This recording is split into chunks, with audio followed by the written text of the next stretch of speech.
Hello everyone.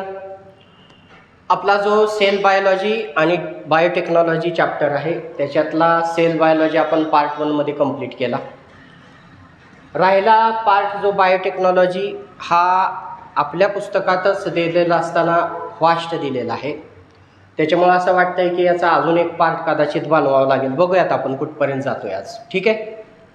आजच्या नियोजनानुसार विचार आहे की बायोटेक्नॉलॉजी डेफिनेशन त्याच्यात काय काय येतं, त्याच्यानंतर त्याचे बेनिफिट्स काय आहेत, टिश्यू कल्चर थोडासा आपण ॲड करून घेतला आहे जो तुम्हाला फायदेशीर व्हावा या हिशोबानं, आणि त्याच्यानंतर कमर्शियल ॲप्लिकेशन्स ऑफ बायोटेक्नॉलॉजी आहे तो मात्र आपण नेक्स्ट पार्टमध्ये घ्यायचा प्रयत्न करूयात. साधारणतः तिथपर्यंत आज आपण जाऊया. ठीक आहे. चला चालू करूयात. व्हॉट इज बायोटेक्नॉलॉजी ह्याची डेफिनेशन ऑलरेडी आपण मागच्या लेक्चरमध्ये बघितलेली आहे. थोडक्यात सांगतो. लिव्हिंग ऑर्गॅनिझम्स, त्यांचा काही ऑर्गनेल्स किंवा पार्ट्स किंवा त्यांचे प्रॉडक्ट्स यांचा मानवी कल्याणासाठी उपयोग करणं म्हणजेच असते बायोटेक्नॉलॉजी. ठीक आहे. आता बऱ्याच वेळा आपण टेक्नॉलॉजी हा जो शब्द असतो तो सायन्सबरोबर जोडून वापरतो. सायन्स अँड टेक्नॉलॉजी असं म्हणतो आपण, बरोबर आहे. तर सायन्स काय असतं? निसर्गातल्या नियमांचा अभ्यास करतं ते सायन्स असतं. म्हणजे ग्रॅव्हिटेशनल लॉ ऑफ ग्रॅव्हिटेशन माहिती आहे तुम्हाला. ग्रॅव्हिटी आपला पहिला चॅप्टर आहे पार्ट 1. आणि हे सगळे युनिवर्समधल्या बॉडीज ज्या फिरत आहेत त्यांची जी मोशन आहे ती सगळे अंडर लॉ ऑफ ग्रॅव्हिटेशनच होती. इवन त्या चॅप्टरमध्ये देताना सुद्धा काय म्हटलेलं आहे पहा, युनिव्हर्सल लॉज ऑफ ग्रॅव्हिटेशन. म्हणजे याच लॉजनुसार अख्खं युनिवर्स चालतं. एखादा धुळीचा कण असू द्या, नाहीतर पृथ्वी असू द्या, सूर्य असू द्या, सगळ्यांवर तेच नियम काम करतात आपल्या सहित सगळ्यांवर. ठीक आहे. त्यानंतर फ्रिक्शन काय असतं, प्रेशर काय असतं, फोर्स काय असतं, हे सगळे पण काही नियमांना धरूनच काम करतात. ओके. जसं की ब्रेक लावला तर गाडी थांबणार आहे, तर इथं त्याला किती फोर्स लावावा लागेल त्याला पण लॉज आहेत काही. मग त्याला लॉज ऑफ मोशनमध्ये 3 लॉज वगैरे बघितले. तो आपला आत्ताचा टॉपिक नाही. सांगायचा मुद्दा काय, अशा नियमांचा जे अभ्यास करतं ते सायन्स असतं. आणि या नियमांचा उपयोग करून आपण डेली लाईफमध्ये त्याचं काहीतरी ॲप्लिकेशन करतो, त्याला टेक्नॉलॉजी म्हणतात. लाईक तुम्ही वहीत किंवा पुस्तकामध्ये पेन्सिल किंवा पेननं लिहिता. ठीक. त्याच्यामागचं सायन्स काय आहे? 2 सरफेसेस आहेत आणि ते एकमेकांवर त्यांचं फ्रिक्शन झालं की याचे काही पार्टिकल्स त्याच्यावर चिकटत आहेत. तर फ्रिक्शन हे त्याच्यामागचं सायन्स झालं. परंतु या फ्रिक्शनचा उपयोग करून, फ्रिक्शन या फिनॉमिनाचा उपयोग करून, त्याच्या नॅचरल लॉजचा उपयोग करून लिहिण्यासाठी त्याचा उपयोग करता येऊ शकतो. आणि त्याच्यासाठी पेन नावाचं एखादं पेन्सिल असं एखादं डिव्हाइस किंवा मशीन आपण बनवलं, ही झाली टेक्नॉलॉजी. ठीक आहे. दिस इज सायन्स अँड टेक्नॉलॉजी. तर ही आहे बायोटेक्नॉलॉजी. बायो शब्दाचा अर्थ बघितला आपण बऱ्याच वेळा, लिव्हिंग ऑर्गॅनिझमचा यूज करणारी टेक्नॉलॉजी. ओके. चला काय काय करते बघूयात. सगळ्यात सुरुवातीला इथं दिलेली आहे तुम्हाला बायोटेक्नॉलॉजीची डेफिनेशन. बायोटेक्नॉलॉजी इन्व्हॉल्व्स काय असतं, यूज ऑफ. आला पहा, यूज आला की थोडं सावध राहायला पाहिजे. काय काय वापरते ही? Biological systems. बायोलॉजिकल सिस्टीम्स म्हणजे काय, एखादी सेल आहे, त्याच्या आतमध्ये वेगवेगळे केमिकल्स प्रोड्यूस होत आहेत, वेगवेगळ्या रिॲक्शन्स होत आहेत, त्याला आपण मेटाबॉलिझम म्हणतो. या सगळ्या रिॲक्शन्सचा पण त्या रिॲक्शन्स करण्यासाठी त्या सेलची सिस्टीम वापरावी लागते आपल्याला. म्हणजे त्याच्यामध्ये कुणीतरी ते काम करत असतं. लाईक सेलच्या आतमध्ये तुमचा जो पहिला चॅप्टर आहे पार्ट 2चा, त्याच्यात तुम्ही प्रोटीन सिंथेसिस बघितलं. रायबोझोम्स, नॅचरली प्रोटीन्स बनवण्यासाठी रायबोझोम्स काम करतात. तशा प्रकारच्या एखाद्या बायोलॉजिकल सिस्टीमचा यूज करते बायोटेक्नॉलॉजी. अजून काय करते, किंवा एखादा ऑर्गॅनिझमच वापरते. आपल्याला जे काय बनवायचं असते त्याच्यासाठी. ऑर्गॅनिझम इन द सेन्स काय केलं तुम्ही, एखाद्या बॅक्टेरियाचा उपयोग करून घेतला, बॅक्टेरियाची सेल तिचा उपयोग करून घेतला, ते पुढं बघूयातच आपण. ऑर डेरिव्हेटिव्ज, डेरिव्हेटिव्हजच कोण असतात, प्रॉडक्ट्स, कशापासून तरी डिराईव्ह केलेले डेरिव्हेटिव्ज, मिळवलेले. दुधापासून दही बनवलं तर दही हे दुधाचं डेरिव्हेटिव्ह आहे. ओके, तसे डेरिव्हेटिव्ज म्हणजे त्या ऑर्गॅनिझम्सपासून बनलेले पदार्थ. कशाला, to create or modified products, काहीतरी बनवण्यासाठी. And processes for specific uses, हे युजेस कसले युजेस आहेत, मानवी कल्याणासाठीचे युजेस, माणसाच्या फायद्यासाठीचे युजेस, ह्युमन वेलफेअर, त्याच्यासाठी हे सगळं चाललेलं आहे. Okay, biotechnology is bringing about, काय काय चालू आहे, बायोटेक्नॉलॉजी काय घडवते, आर्टिफिशियल जेनेटिक चेंजेस. अतिशय महत्त्वाचा शब्द आहे, शब्दसमुच्चय आहे आर्टिफिशियल जेनेटिक चेंजेस. त्याच्या आधी थोडंसं जीन्स काय असतात ह्याच्याविषयी बघूयात आणि मग आपण त्या चेंजेसविषयी बोलूयात. बघा, सेल असते, सेलच्या आत न्यूक्लियस आहे, न्यूक्लियसच्या आत काय आहेत, क्रोमोझोम्स आहेत. क्रोमोझोम्स माहीत आहेत तुम्हाला, 9वीपासून बघताय तुम्ही क्रोमोझोम्स, 10वीत पण सेल डिव्हिजनमध्ये क्रोमोझोम्स आहेत. आणि जर आपण असं समजलं की हे क्रोमोझोम्स म्हणजे लोकरीच्या बाहुल्या आहेत आणि तिची एखादं लोकरीचं टोक धरून जर आपण उचकटलं तर ती लोकर निघेल, तशी ही लोकर म्हणजे कोण असते, DNA. म्हणजे DNAचं भेंडोळच कोण आहे, क्रोमोझोम्स. एकदम नीट समजून घ्या, बेसिक, हे बेसिक कळलं तर पुढचं कळेल. DNAचं भेंडोळ कोण आहेत,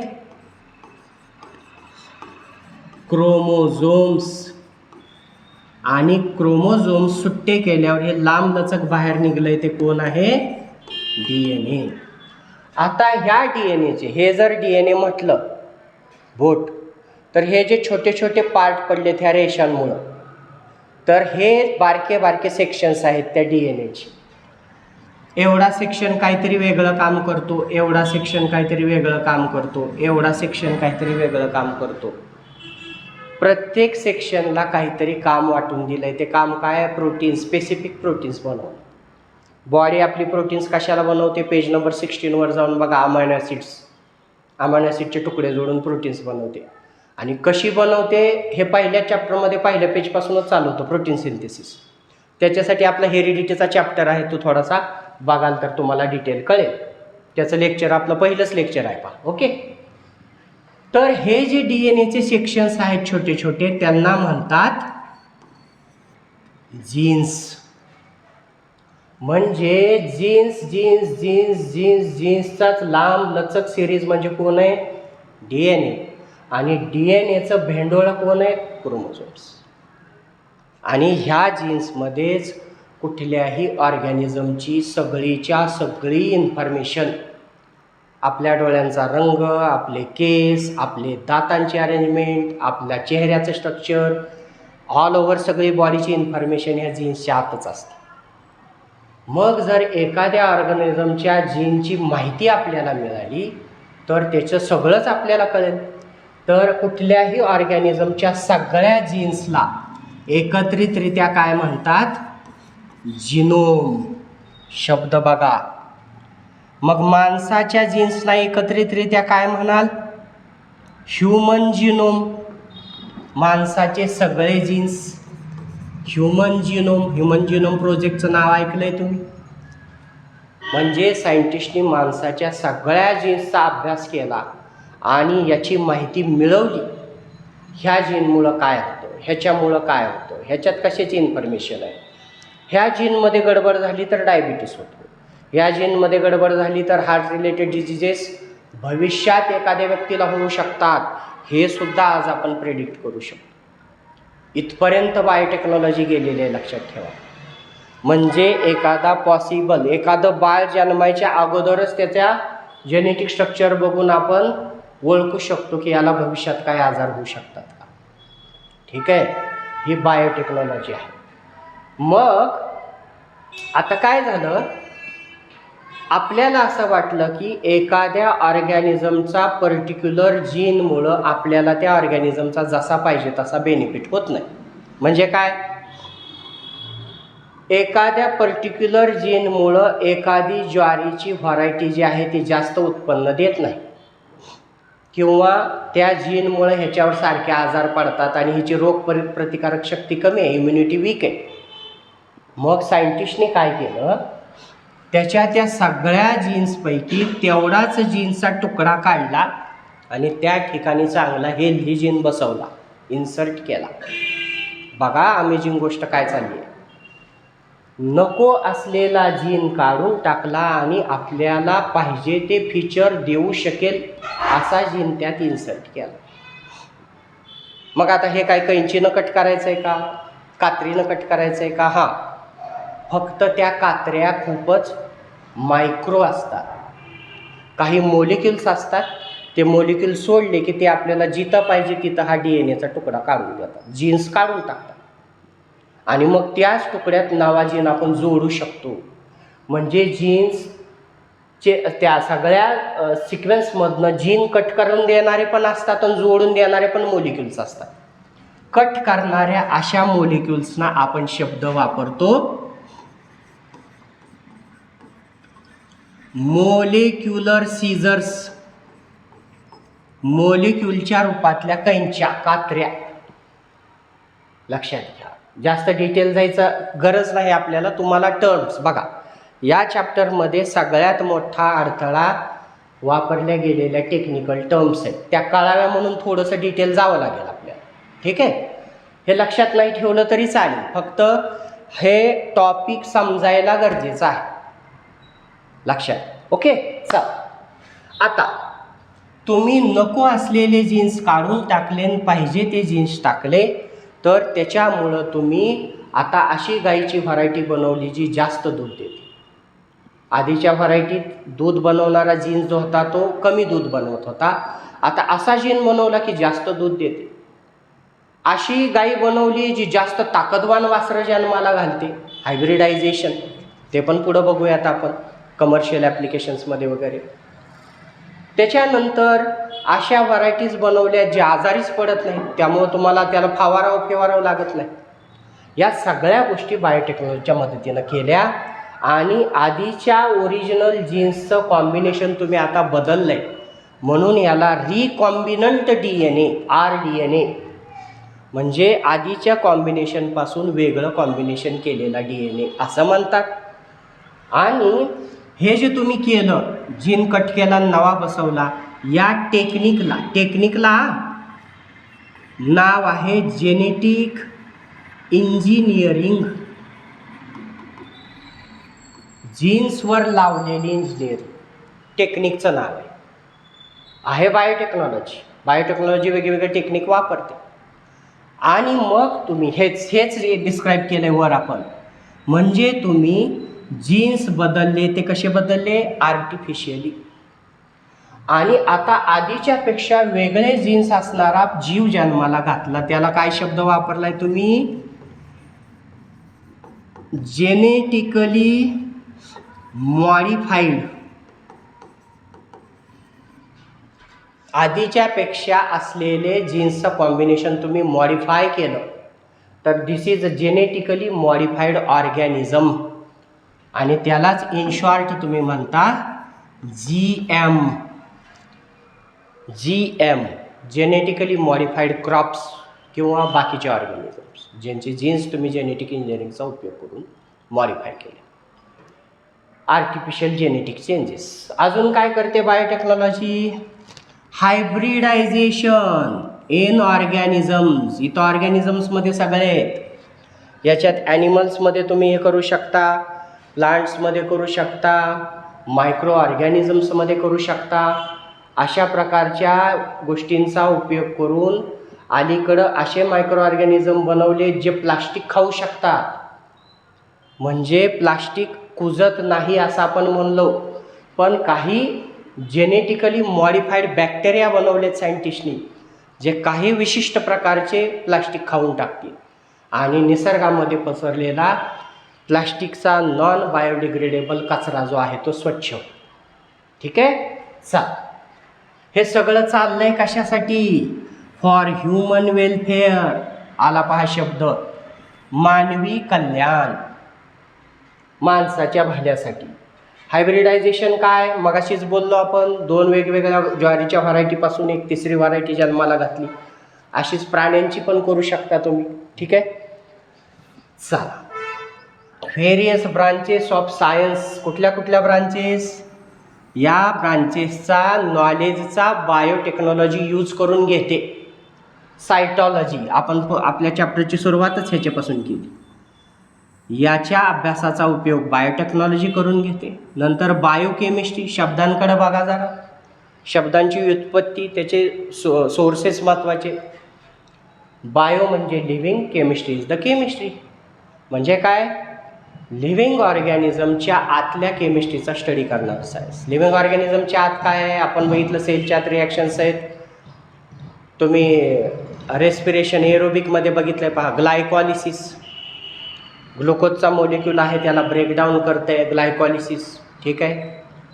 ते जे आहे अशा प्रकारच्या रिॲक्शनचा अभ्यास करणारं सायन्स इज बायोकेमिस्ट्री. त्याचा नॉलेजचा उपयोग करतं बायोटेक्नॉलॉजी. मोलिक्युलर बायोलॉजी, शब्दाकडे बघा परत. कुठले कुठले मोलिक्युल्स बायोलॉजीत?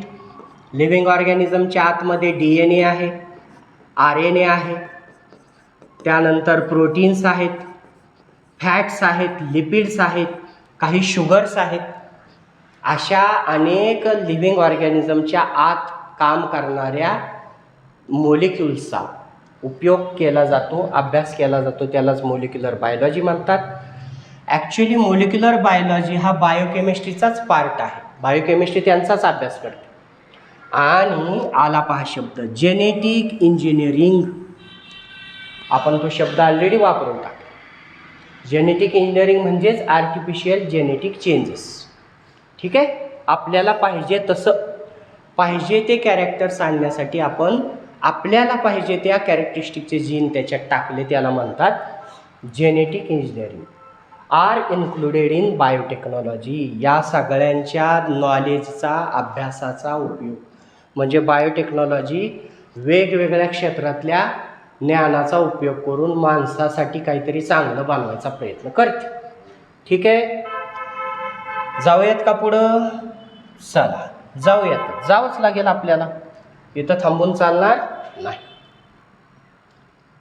चला, पुढचा टॉपिक आहे आपला बायोटेक्नॉलॉजी इन्क्लूड्स. परत पहा, काल जे सांगितलं तेच सांगेन मागच्या लेक्चरला. आपल्या अभ्यासाचा बेस हा पुस्तकच असला पाहिजे. आपल्या बोर्ड एक्झाममध्ये याच्या बाहेरचं काही येत नाही. आपल्या पुस्तकातलंच मटेरियल आपण नोट्स फॉर्मॅटमध्ये डिझाईन केलेलं आहे. क्वेश्चन ॲन्सर आणि सुटसुटीत टॉपिक्स. त्याच्यामुळं कुठल्याही प्रकारचं कन्फ्युजन राहणार नाही आणि आपल्याला तो टॉपिक समजल्याचा एक कॉन्फिडन्स बिल्डअप होईल. त्यासाठी आपण पुस्तकच वापरायचं आहे, दुसरं कुठलंही मटेरियल नाही वापरलं तरी चाल. बायोटेक्नॉलॉजीत काय काय असतं? काय काय असतं बघा जरा. बायोटेक्नॉलॉजी कशाचा उपयोग करते? त्याचं काय उत्तर आहे?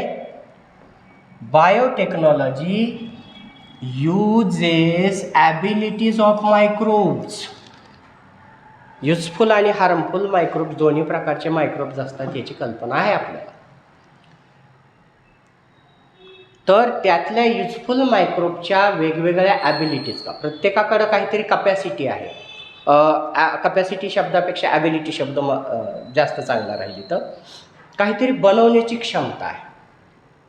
लाईक आपण काय करतो, माणसाला माहीत असलेली सगळ्यात जुनी टेक्नॉलॉजी आहे दुधाचं दही बनवणे.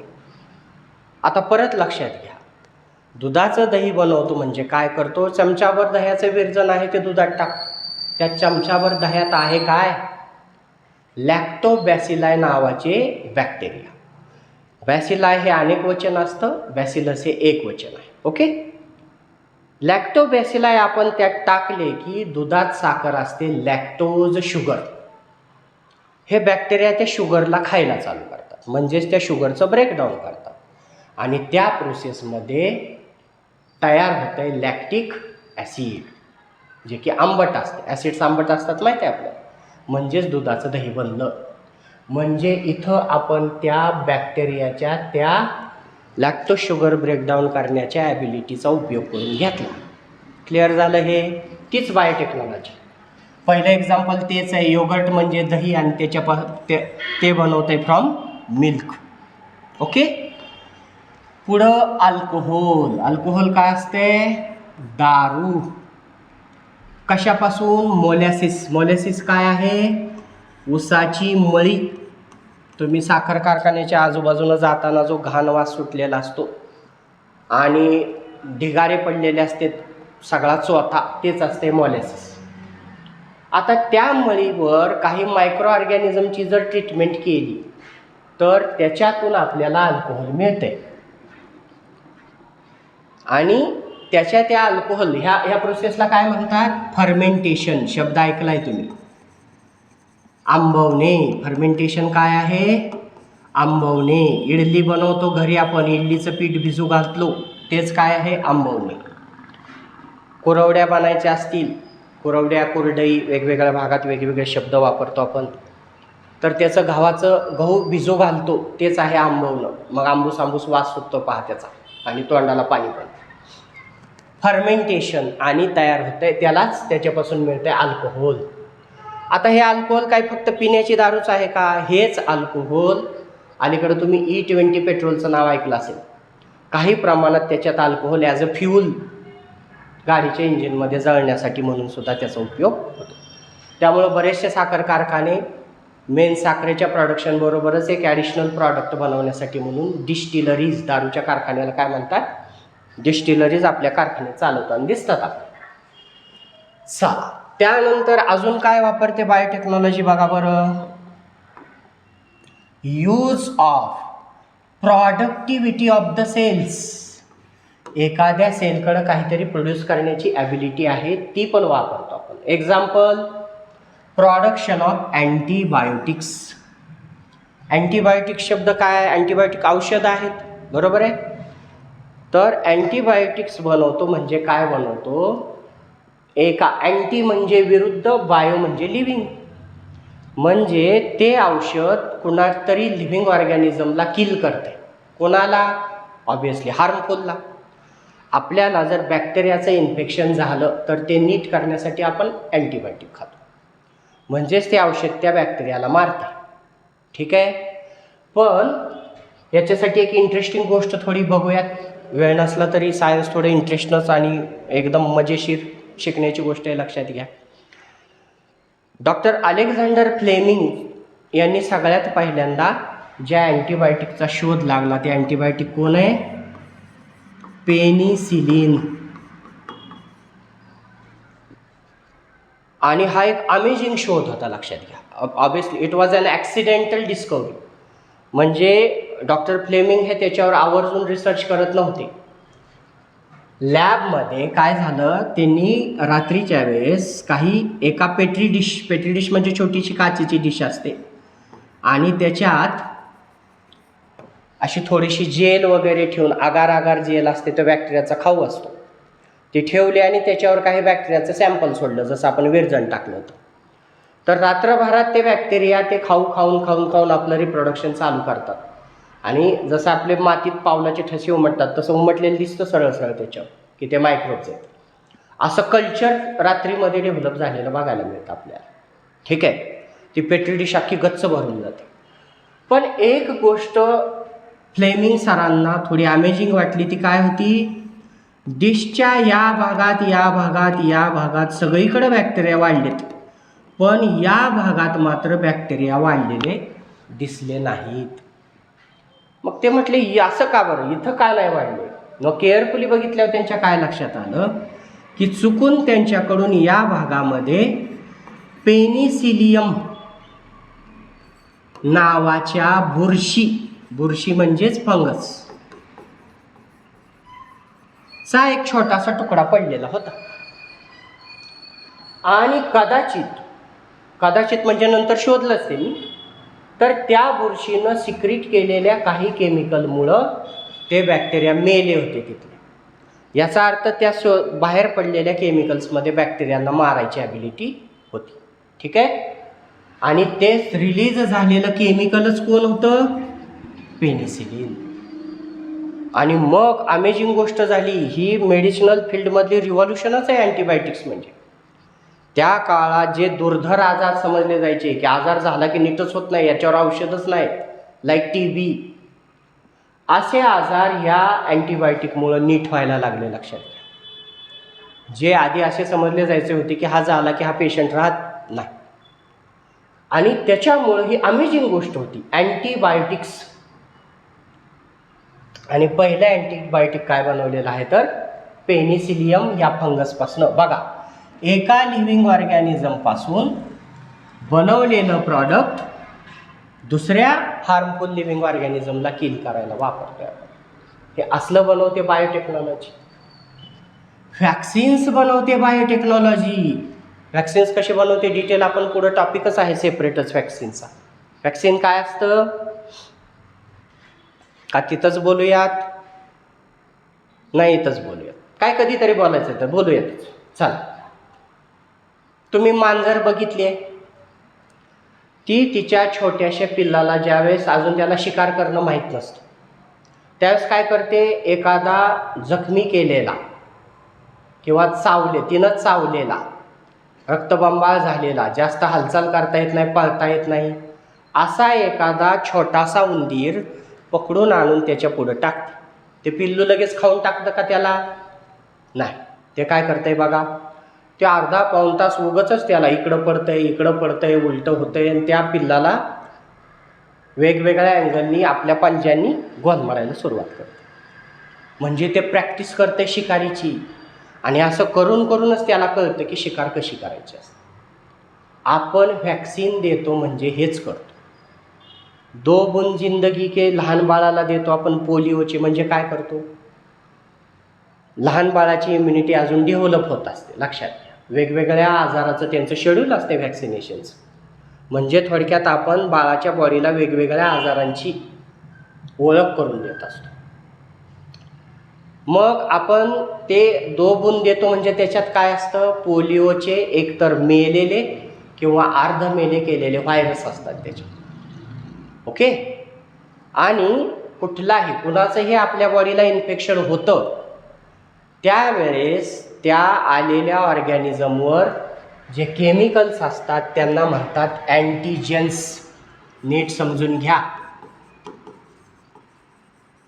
अँटीजेन्स म्हणजे असं समजा तुमच्या बॉडीमध्ये हा एक व्हायरस किंवा बॅक्टेरिया आला, ओके, किंवा पोलिओचा व्हायरस आला, तर त्या व्हायरसवर असणारा त्या शत्रूचा झेंडा, ध्वज म्हणजे कोण आहे, अँटीजन. ठीक आहे. आणि हा ध्वज बघितला, हा झेंडा बघितला की आपल्या बॉडीच्या इम्युनिटीला, आपल्या बॉडीच्या मिलिटरीला, आपल्या पण बॉडीकडे स्वतःची मिलिटरी आहे. आजारी पडल्यावर नेहमी औषधच घ्यायची गरज नसते. स्वतःची बॉडी स्वतः मनानं पण हील होते आणि आजारांशी फायटिंग करते. तर आपल्या बॉडीत कुणाला आपण सोल्जर सेल्स म्हणतो, व्हाईट ब्लड सेल्स, WBCs और व्हाईट ब्लड कार्पसल्स. ठीक आहे. की ह्या लगेचच ओळखतात हा ध्वज बघून, शत्रू आला आणि लढाईची तयारी चालू होते. तर आपण असं समजूयात हे त्या शत्रूचं हत्यार आहे. ओके. आता समजा हा काय घेऊन आला, तलवार. बाळाच्या बॉडीला माहीतच नाही अजून ह्याच्याबरोबर कशाला लढायचं. बाळाची बॉडी काही केमिकल्स तयार करते, त्याला म्हणतात अँटीबॉडीज. म्हणजे शत्रूच्या या हत्याराला प्रतिकार करण्यासाठी आपली बॉडी काही हत्यारं तयार करते, केमिकलच्या रूपातली हत्यारं. तर त्या कोण आहेत, अँटीबॉडीज. आणि कुठली पण अँटीबॉडीज कोणाला पण चालत नाही. मग आपली बॉडी वापरून बघते, ह्यानं मरतंय का, ह्यानं हारतंय का, लढाई चालू झाली आणि मग कुठलं तरी जे हत्यार लागू होईल त्यानं ती ह्या शत्रूला पराभूत करते. आणि एवढ्यावरच नाही, आपल्या बॉडीच्या इम्युनिटीकडं मेमरी असते. एकदा हल्ला झालेला त्या शत्रूला ती विसरत नाही. मग ते आपल्या रेकॉर्डमध्ये ठेवतंय लगेचच एंट्री, काय, चला हा शत्रू आला की त्याला हरवायला हे हत्यार म्हणजे हे अँटीबॉडी लागते आणि ही अँटीबॉडीनं हा शत्रू मरतो. लक्षात घ्या काय चाललंय. ठीक आहे. मग झालं काय, बाळाच्या बॉडीनं पोलिओच्या अँटीजेनच्या विरोधात स्वतःचं हत्यार अँटीबॉडी तयार करून त्याची मेमरी बनवून ठेवली.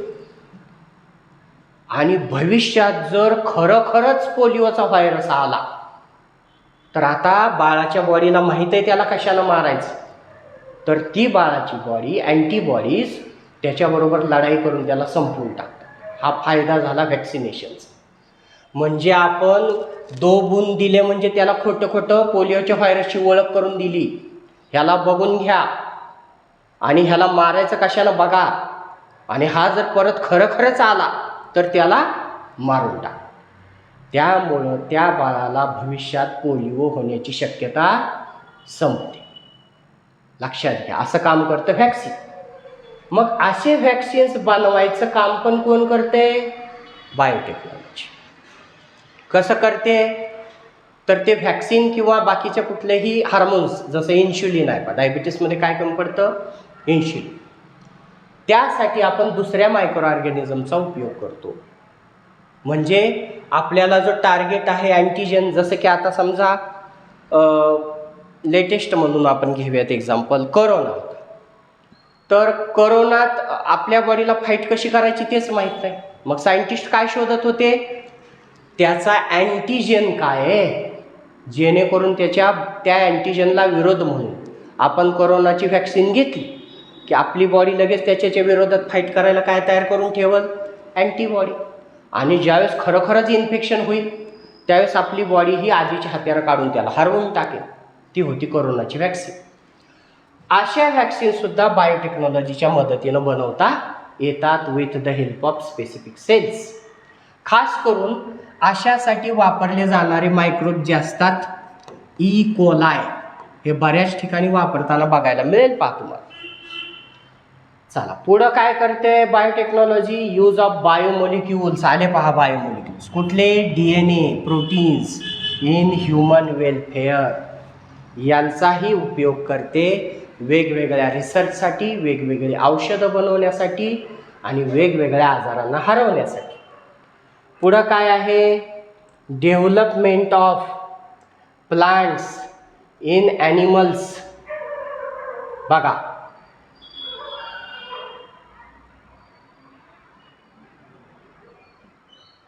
डेव्हलपमेंट ऑफ प्लांट्स, मग असेच बघितलं आपण मॉडिफाईड प्लांट्स बनवले, जास्त प्रोडक्शन देणारे, आजारी न पडणारे.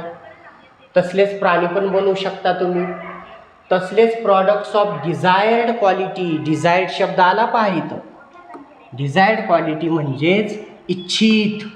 इच्छित म्हणजेच तुम्हाला पाहिजे तसं त्या कॅरेक्टरला तुम्ही याच्या मदतीनं बनवू शकता.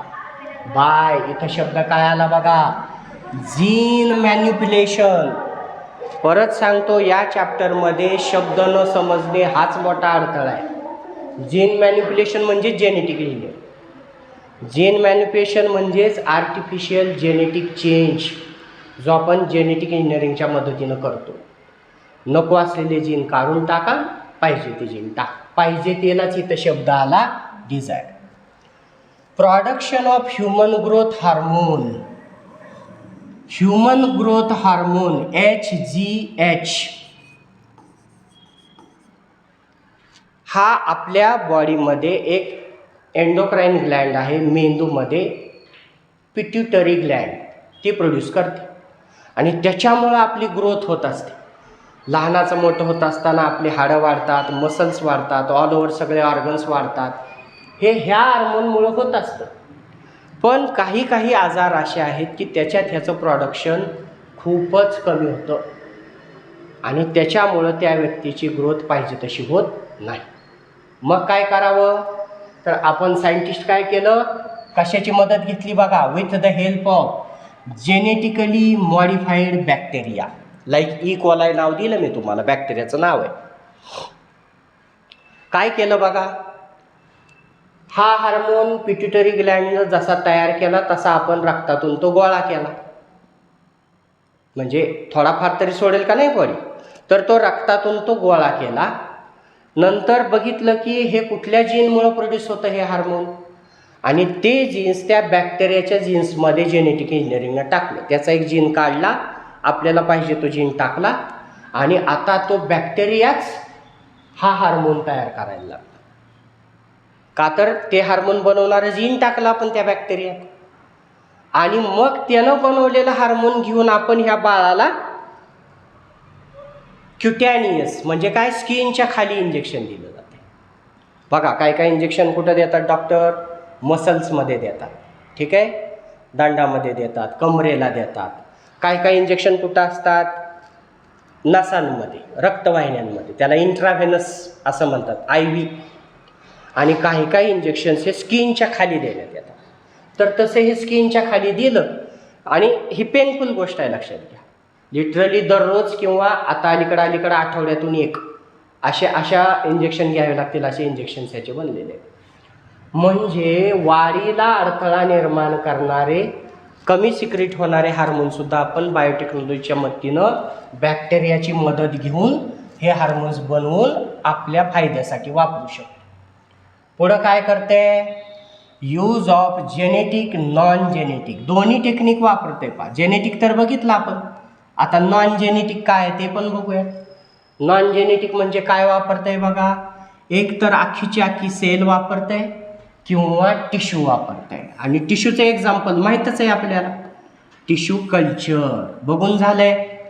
त्याचबरोबर हायब्रिड सीड्स बनवू शकतात, हे पण बघून झालं आपलं, कांसाच्या बाबतीत बघितलं आपण, ठीक आहे. अशा वेगवेगळ्या गोष्टींचा उपयोग बायोटेक्नॉलॉजी करते आणि त्यांच्या मदतीनं अमेझिंग गोष्टी बनवते. पण अमेझिंगला परत काही सायंटिस्ट जगभरातले विरोध करतात की तुम्ही हे जे काय करताय ते निसर्गाच्या नियमांमध्ये ढवळाढवळ आहे, त्यांच्या नियमानुसार नाही. जर हे रॉंग झालं तर हे बुमरँग होऊ शकते. ऐकताना गुडी वाटते, मस्त वाटतंय, हा स्टेम सेल काय काय करते, बायोटेक्नॉलॉजीनं काय काय करता येते. पण निसर्गाच्या नियमांचं उल्लंघन म्हणजे काय, जर तुम्ही जेनेटिकली मॉडिफाईड क्रॉप बनवायला बॅक्टेरियाचा जीन काढून प्लांटमध्ये टाकणार असाल तर हे निसर्ग नियम, बॅक्टेरियाची जीन पिढ्यानपिढ्या कुठं जात राहतील, बॅक्टेरियातच. कधी बॅक्टेरियाचा जीन झाडात येईल का, नाही, पण तो तुम्ही टाकताय, म्हणजे हे घातक आहे, असं काही सायंटिस्टची वॉर्निंग आहे, ठीक आहे. चल पुढं जाऊयात. पुढचा टॉपिक आहे असाच्या असा क्वेश्चन आणि अशीची अशी उत्तर. बघा क्वेश्चन काय आहे, महत्त्वाचा क्वेश्चन आहे, असाच क्वेश्चन येऊ शकतो. Question, and this is another question, in which various fields biotechnology has been useful. बघितलंय आपण, बघतच आलोय, वरून बघत आलोय, खाली पण अजून बघणार आहोत. हे सगळे पॉईंट्स एकत्र करून याचं उत्तर लिहायचं. वेगवेगळ्या क्षेत्रात बायोटेक्नॉलॉजीचा उपयोग सांगा, ठीक आहे. चला दुसरा क्वेश्चन काय आहे, what the impact of biotechnology on, महत्त्वाचं क्षेत्र दिलं आहे, खास करून ॲग्रिकल्चरमध्ये काय केलं आहे बघून झालं आहे आपलं काही, आणि काही बघायचं. कमर्शियल ॲप्लिकेशन्समध्ये परत ॲग्रिकल्चरमध्ये जाणार होता.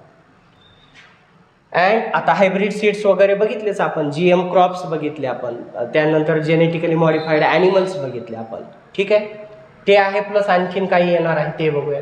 अँड अदर रिलेटेड फील्ड्स म्हणजे शेतीशीच रिलेटेड दुसरे फील्ड जे आहेत. शेतीशी रिलेटेड काय येतं मग, पशुपालन, मग चांगल्या भरपूर अंडी घालणाऱ्या कोंबड्या, म्हणजे वर्षभरात भरपूर अंडी घालणाऱ्या कोंबड्या, भरपूर दूध देणारी जनावरं, ताकदीची वासरं देणारी जनावरं, जास्त सिल्क प्रोड्यूस करणारे रेशमाचे किडे, जास्त चांगल्या क्वालिटीचं सिल्क प्रोड्यूस करणारे रेशीम किडे, अशा अनेक गोष्टी बायोटेक्नॉलॉजीनं केलेल्या आहेत सक्सेसफुली. चला there is considerable progress mainly कशात दिलं आहे? In the field of agriculture उत्तर आहे. आणि दुसरं फील्ड कोण आहे? फार्मसी. आपण हा चॅप्टर चालू केल्यापासून मेनली ह्या दोन फील्डविषयीच बोलत आलो आहे. औषध फार्मसी काय असतं? फार्मकॉलॉजी म्हणजे औषधशास्त्र, औषध निर्माणशास्त्र. औषधाच्या क्षेत्रामध्ये आणि शेतीच्या क्षेत्रामध्ये बायोटेक्नॉलॉजीनं खूपच चांगली प्रोग्रेस केलेली दिसते. न्यू एक्सपेरिमेंट्स चालू आहेत कशासाठी? For improving the agricultural yield. शेतीचं उत्पादन अजून जास्तीत जास्त का वाढवायचं आहे बरं शेतीचं उत्पादन? एक शब्द ऐकलाय का बघा तुम्ही? फूड क्रायसिस, अन्न संकट. फूड क्रायसिस काय आहे? जगाच्या पॉप्युलेशनच्या मानानं आपण आता ह्युमन हिस्ट्रीत अशा ठिकाणी उभे आहोत की याच्यापेक्षा जास्त शेतीसाठीची जमीन अजून आपण विशेष मोठ्या प्रमाणात वाढवू शकत नाही. जेवढी शेतीसाठी तुम्ही जमीन वापरायची होती तेवढी ऑलमोस्ट वापरून झालेली. मग आता जगाच्या पॉप्युलेशनच्या मानानं शेतीचं उत्पादन जे आहे ते वेगवेगळ्या कारणांनी घटायला लागलं आहे. क्लायमेट चेंज आहे, वेगवेगळे आजार यायला लागलेले आहेत. नंतर अशा काही क्रॉपच्या व्हरायटी आहेत की ज्या जुन्या आहेत त्या आता व्यवस्थित प्रोडक्शन देत नाहीत. त्याच्यानंतर माती खराब होत चालली आहे. सलाईन सॉईल किंवा सॉईल सलायनिटी शब्द आहे पहा तुम्हाला, म्हणजे मातीचा क्षारयुक्त होणं वाढलेलं आहे, त्याच्यात सॉइल्स वाढलेले आहेत. त्याला पण गावाकडचे असाल तुम्ही तर शब्द माहीत असतील पहा. मीठ फुटलेले, रानाला मीठ फुटलं आहे, रानाला लोणा लागला आहे, असे आपण शब्द वापरतो. अशा ठिकाणी विशेष प्रोडक्शन येत नाही. मग आता आहे तेवढ्या शेती उत्पन्न वाढवायचं कसं? तर आपण मदत घेतोय बायोटेक्नॉलॉजीची. अजून चांगल्या क्वालिटीचे उत्पन्न देणारी क्रॉप व्हरायटी निर्माण करतोय. जास्त चांगलं उत्पन्न देणाऱ्या क्रॉप व्हरायटीलाच high class varieties of crops म्हटले पाहिजे. हाय क्लासचा अर्थ तो आहे इथं. Have been developed through the technique of tissue culture. लक्षात घ्या, हाय क्लास व्हरायटी टिश्यू कल्चरच्या मदतीनं डेव्हलप केलेले आहेत.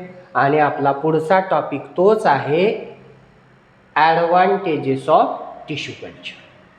हा सेपरेट क्वेश्चन असू शकतो, लक्षात घ्या. आपल्या पुस्तकामध्ये याच्याशी संबंधित असणारं मटेरियल थोडंसं कमी होतं म्हणून आपण हे मटेरियल ॲड केलेलं आहे. त्यामुळं असाच्या असा क्वेश्चन, असंच्या असं उत्तर. बाकी कुठं काहीही न शोधता तुम्ही एवढंच सांगितलं. वरचा एक मुद्दा घेतला तुम्ही, काय? टिश्यू कल्चरच्या मदतीनं हाय क्लास क्रॉप व्हरायटीज डेव्हलप केल्या, ते इथं ॲड करू शकता. ओके, चल.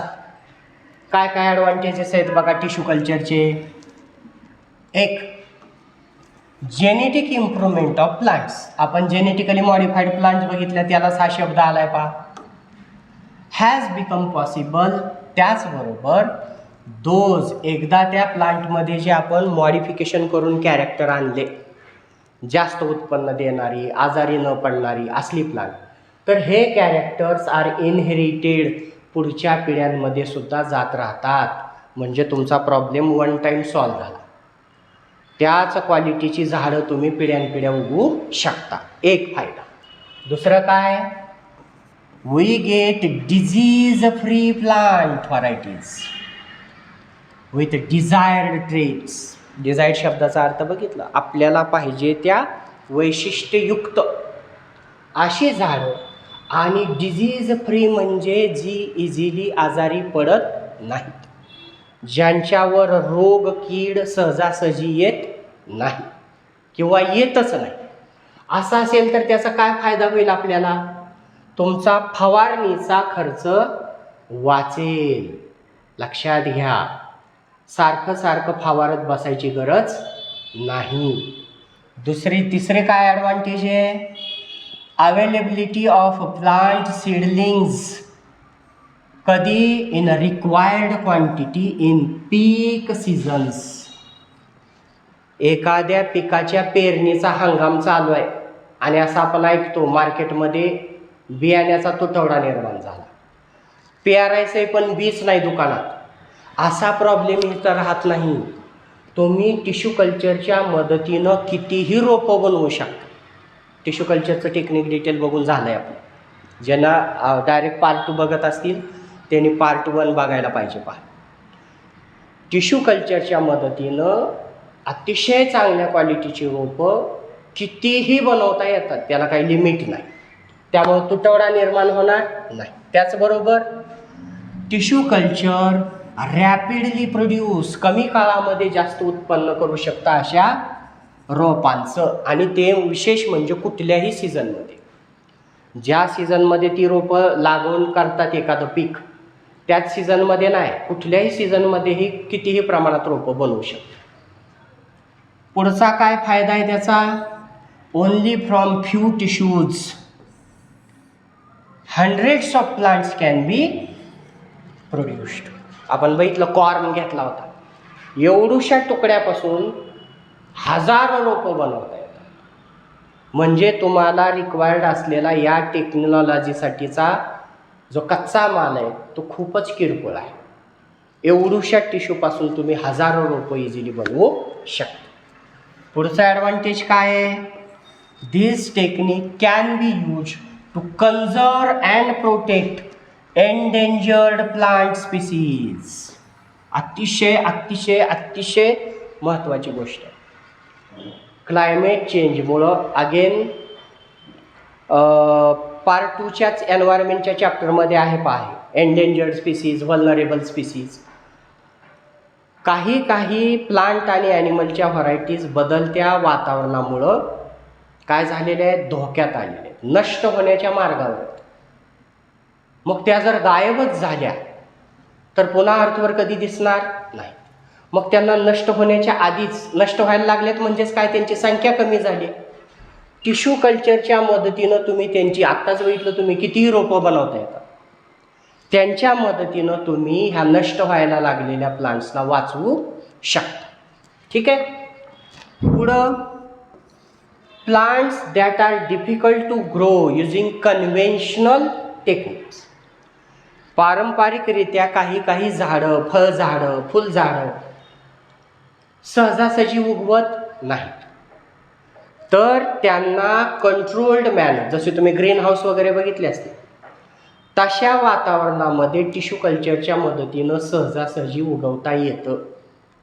म्हणजे जी गोष्ट उघड्या शेतात पॉसिबल नाही, ती टिश्यू कल्चरच्या मदतीनं तुम्ही एखाद्या ग्रीन हाऊससारख्या फॅसिलिटीमध्ये उगवणं पॉसिबल करू शकता.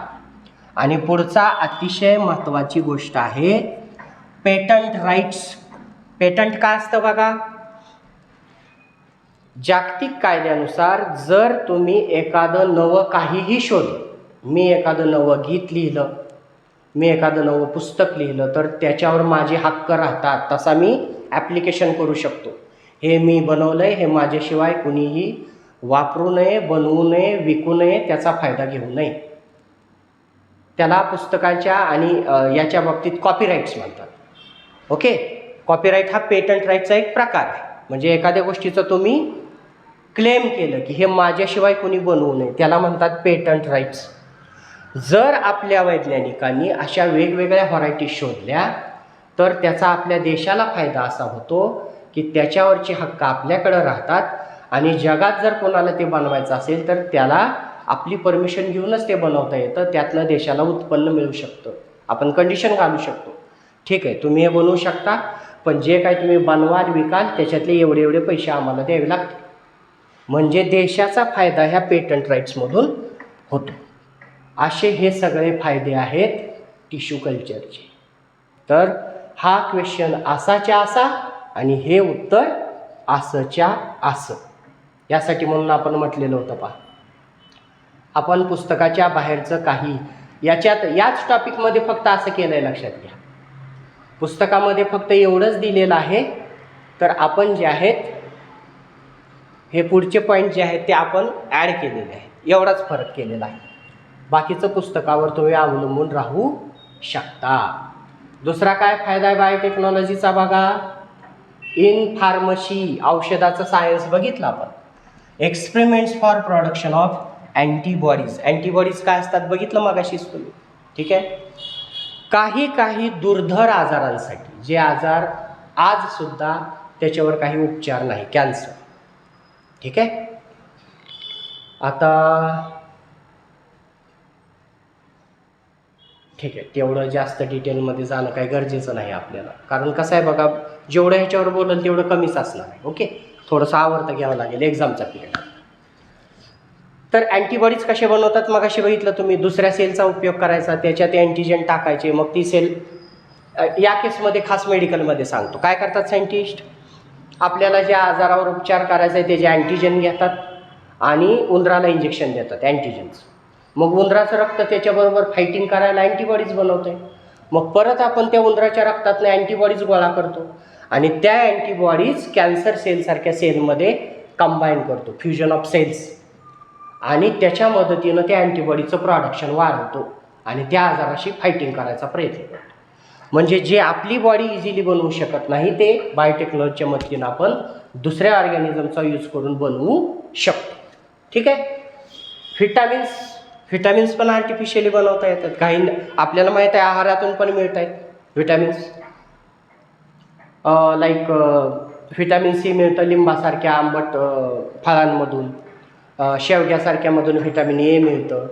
आपली बॉडी व्हिटॅमिन्स बनवू शकत नाही, लक्षात घ्या. आपल्याला व्हिटॅमिन्स बाहेरूनच घ्यावे लागतात. एकच व्हिटॅमिन आपली बॉडी बनवते, ते पण उन्हातल्या UV रेच्या मदतीनं, ते आहे व्हिटॅमिन डी. म्हणून आपण लहान मुलांना उन्हामध्ये बसवतो किंवा मोठ्यांना सुद्धा गरजच आहे की उन्हामध्ये राहिलं तर. असले व्हिटॅमिन्स पण बायोटेक्नॉलॉजी मदतीनं बनवता येतात. आणि हार्मोन्स लाईक इन्शुलिन, आपण बघितलं डायबिटीस नीट करण्यासाठी कशाची गरज आहे किंवा कंट्रोल ठेवण्यासाठी इन्शुलिनची गरज आहे, रक्तातली शुगरची लेवल. पण आता एवढे पेशंट्स असतील जगात, तर यांच्यासाठी इन्शुलिन आणायचं कुठं? आधीच्या काळात जी गुरंढोरं, जनावरं मारली जायची खाण्यासाठी वगैरे, त्यांच्या डेड बॉडीच्या पॅनक्रियाजमधून इन्शुलिन गोळा केलं जायचं. पण ते इन्शुलिन त्यांच्या बॉडीतलं एक्झॅक्टली आपल्या ह्युमन बॉडीसारखं नसायचं. त्याच्यामुळं काही पेशंट्सना ॲलर्जी व्हायची त्याची, म्हणजे ते चालायचं नाही. आणि मग शोध लागला बायोटेक्नॉलॉजीमध्ये, अगेन कोलाई बॅक्टेरिया आलं पहा, की त्याच्यात आपण इन्शुलिनचा, बघा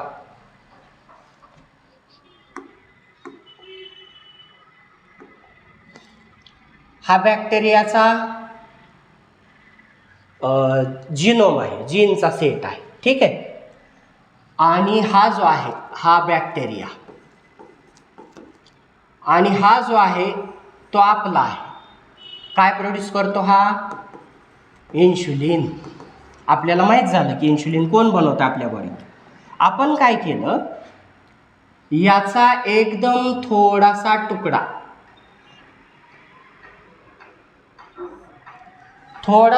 त्याचा काढला बाजूला. कुणाचा?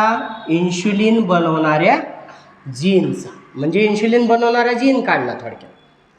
नंतर काय केलं, या बॅक्टेरियाच्या जीन्समधला पण एक तुकडा बाजूला काढला. ओके, काढावं म्हणून आपण थोडासा कलर वेगळा करू. हा आपला इन्शुलिन बनवणारा तुकडा काढला, बॅक्टेरियाचा जीन्समधला एक जीन काढून टाकला आणि तिथं आपला जीन फिट केला आणि हा पुन्हा बॅक्टेरियात टाकला. म्हणजे थोडक्यात माणसाचं इन्शुलिन बनवणारा जीन बॅक्टेरियात गेला आणि आता त्या बॅक्टेरियाच ते इन्शुलिन बनवायला, आणि ते इन्शुलिन घेऊन आपण आपलं डायबिटीसच्या पेशंटला द्यायचं. म्हणजे आता इथं मेलेल्या जनावरांवर अवलंबून राहायची गरज नाही. दिस इज बायोटेक्नॉलॉजी. बायोटेक्नॉलॉजीनं एक जीनचा तुकडा काढून त्या ठिकाणी दुसरा तुकडा फिट करून त्याच्या ऑर्गॅनिझममध्ये परत सोडायला जे काही केलं त्याला काय म्हणतात? Genetic engineering. हे जे केलं आहे ते काय आहे? Genetic engineering. ठीक आहे. चाल, तर फार्मसीमध्ये काय प्रोड्यूस करतोय आपण? हार्मोन्स. इन्शुलिनचं एक एक्झाम्पल दिलं आहे आपण इथं. मग आता मला वाटतं आजच्या लेक्चरचा शेवटचा टॉपिक करूयात आपण, बेनिफिट्स ऑफ बायोटेक्नॉलॉजी. ठीक आहे. Benefits of biotechnology. परत इथं तेच, असाच्या असा क्वेश्चन, असाच्या असं उत्तर. काय क्वेश्चन आहे बघा चला. Benefits of biotechnology. सगळ्यात पुढं पहिला benefit, it has become possible to increase. आलं पहा, बायोटेक्नॉलॉजीच्या मदतीनं शेतीचं उत्पन्न वाढलंय.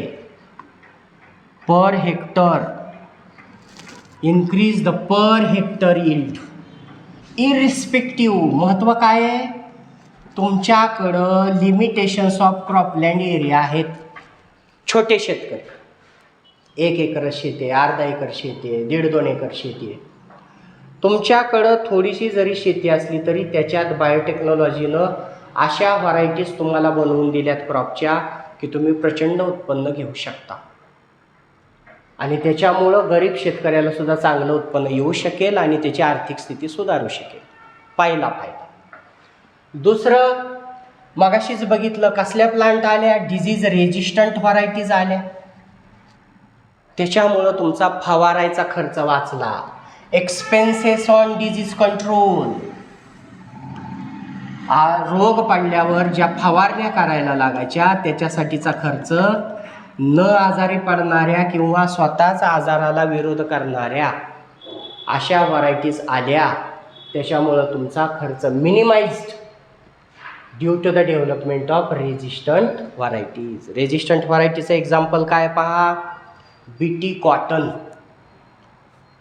ॲक्च्युली ते परत कमर्शियलमध्ये आहेच, पण इथं आलं आहे तर ते बघूयात. बीटी कॉटन काय, बॅसिलस थुरिंजिन्सिस नावाचा एक मातीत सापडणारा बॅक्टेरिया आहे. आधी काय व्हायचं, तुम्ही टी व्हीला पण ॲड्स बघता पहा की कापसावर फवारायच्या औषधांचे ॲड्स असतात.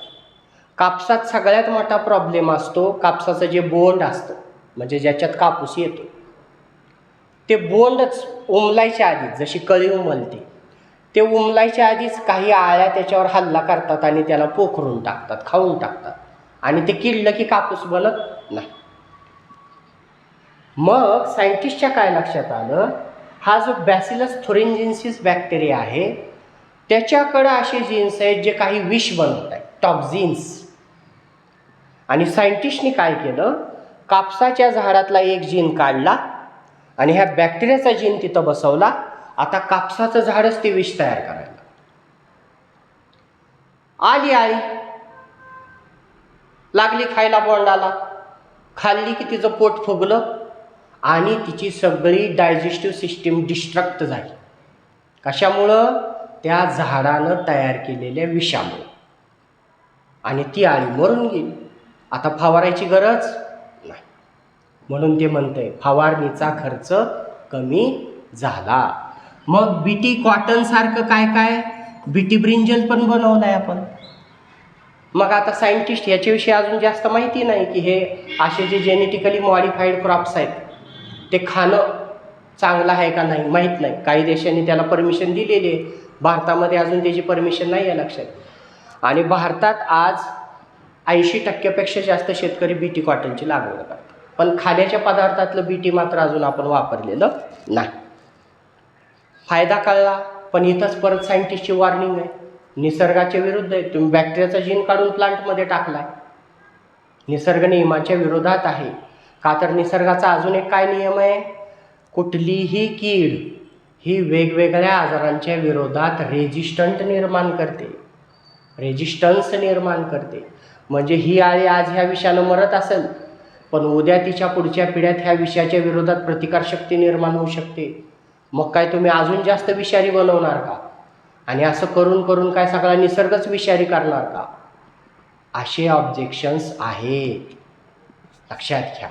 चल, due to development of fast fruit setting. Fast fruit setting म्हणजे लवकर फळधारणा. जुन्या काळात म्हणायचे पहा, आजोबांनी आंबा लावला की त्याचं फळ नातवाला खायला मिळतंय.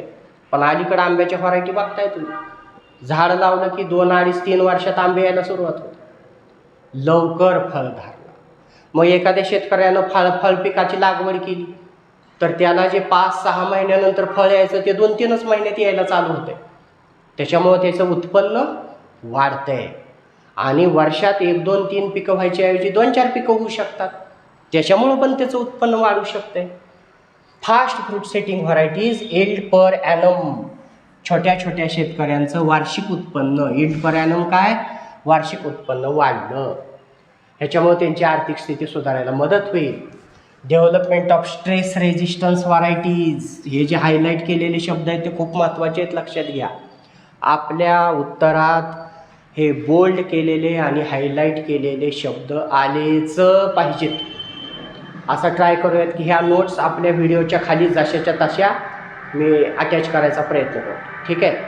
म्हणजे तुम्हाला वेगळ्या नोट्स काढत बसायची गरज नाही, जस्ट प्रिंट आउट काढा आणि काम होऊन जाईल तुमचं. तर ह्या सगळ्या लेक्चरच्या नोट्स ज्या आहेत त्या आपण तिथं खाली ॲड करूया. चला, स्ट्रेस रेजिस्टंट व्हरायटीचा अर्थ काय, स्ट्रेस म्हणजे ताण. उघड्यावर आहेत झाडं, उघड्यावर आहे तुमचं शेत, त्याला झाकू तर ऊन जास्त पडले म्हणून झाकू तर शकत नाही, अख्ख्या शेताला मंडप नाही घालू शकत, ठीक आहे. थोडीफार काळजी घेऊ शकता. जास्त थंडी सुटली झाडाला ताण येते, टेन्शन येते, म्हणजे त्याच्या बॉडीवर ताण येते.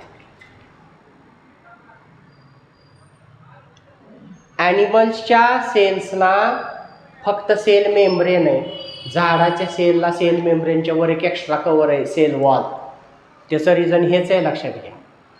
कारण झाडांना ॲनिमल्सपेक्षा जास्त वेगवेगळ्या प्रकारचा स्ट्रेस सहन करावा लागतो, त्याच्यात ते टिकलं पाहिजे. जास्त ऊन लागायला लागलं म्हणून एक झाड दुसऱ्या मोठ्या झाडाच्या सावलीला जाऊन उभा राहत नाही. ॲनिमल जाऊ शकतात, ॲनिमल निवाऱ्याला जाऊ शकतात. माणसानं घरं बांधली, गाई गुरांना गोठा आहे, जंगलातले प्राणी पण असा कुठेतरी निवारा शोधू शकतात, झाडं असं करू शकत नाही, म्हणून त्यांना एक्स्ट्रा सेल वालाय, लक्षात घ्या. स्ट्रेस, जास्त थंडी पडली झाडाच्या बॉडीवर स्ट्रेस आला, जास्त ऊन पडलं स्ट्रेस आला, बदाबदा पाऊस पडला जास्त पाणी झालं स्ट्रेस आला, दुष्काळ पडला पाणीच नाही, तहान लागली पण पाणीच नाही, स्ट्रेस आला. अशा अनेक गोष्टी झाडाला सहन कराव्या लागतात. आणि मग समजा एखादं पीक आहे ज्या भागात फक्त पावसावरच शेती होती, तिथं पेरणी केली, पेरणीपुरता पाऊस चांगला झाला, नंतर पाऊसच आला नाही, सगळं जळून गेलं. पण सायंटिस्टनी अशा पिकाच्या व्हरायटीज डेव्हलप केल्या की कमी पाण्याच्या भागात पण त्या जगू शकतात, जास्त पाण्याच्या भागात जगू शकतात, क्षार असलेल्या मातीत जगू शकतात, सलाईन सॉईलमध्ये, आणि लोणा असलेल्या मातीत जगू शकतात, डोंगराळ भागात जगू शकतात, दरीच्या भागात जगू शकतात, सगळ्या परिस्थितींमध्ये जगू शकतात. स्ट्रेस रेजिस्टंट व्हरायटीज, कुठले कुठले स्ट्रेस येतात तिथं दिलाय पहा.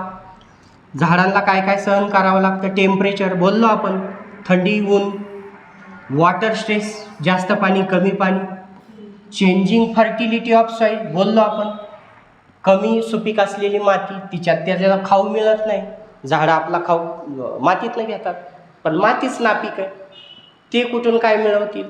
तर जेवढं काय मिळतं आहे त्याच्यात पण चांगले ग्रो होणारे प्लांट व्हरायटीज बायोटेक्नॉलॉजीनं डेव्हलप केलेले आहे. दिस इज अनदर बेनिफिट, ठीक आहे. चला, मग आता एवढं सगळं जर असेल आणि बायोटेक्नॉलॉजी जर एवढं इम्पॉर्टंट असेल, तर आपला पुढचा परत असाच्या असा क्वेश्चन, तर मग जर भारत महासत्ता होण्याची स्वप्न बघतोय आणि सगळ्या जगामध्ये जर ही बायोटेक्नॉलॉजी मोठ्या प्रमाणात वापरली जात असेल, तर भारतात बायोटेक्नॉलॉजीची काय परिस्थिती आहे, हा आपला पुढचा टॉपिक. बघा, 1982 मध्ये भारत सरकारनं नॅशनल बायोटेक्नॉलॉजी बोर्ड, 1982 म्हणजे बघा 1982ला भारताचे प्राईम मिनिस्टर आहेत इंदिरा गांधी.